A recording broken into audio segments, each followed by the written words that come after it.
Columbus Small Animal Hospital, loving our work. I'm Dr. Jim Kramer.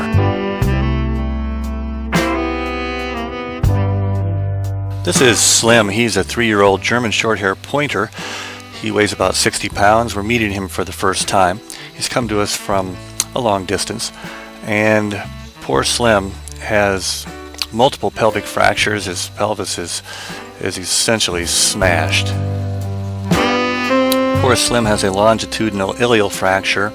He has a really nasty fracture through his hip socket, through the acetabulum. That's a very serious problem.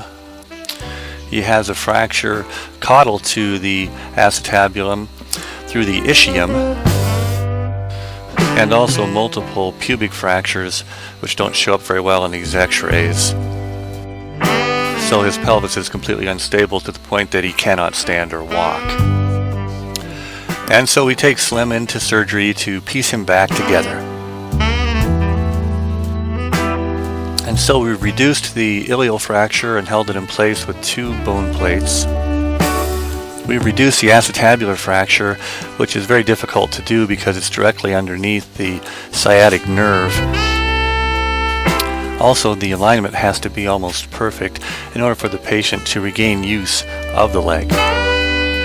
The 2 screws in the proximal femur are there from an osteotomy of the greater trochanter that we used to gain access to the area. And here you can see this lengthy Y-shaped incision. Took a lot of dissecting to get to all of these fractures. And here is Slim a few days later, and he has not yet regained use of that leg. And here is Slim just 10 days post-surgery. You can see that he's making great strides. He is able to use that affected hind leg. He's walking surprisingly normally, even though he still has multiple pubic fractures and an ischial fracture, plus the ones that we repaired. He's on his way to a full recovery. This is the last time that we saw Slim. He came from a long distance, and the only reason they come back is if there's some kind of problem. So he goes on to have a wonderful life.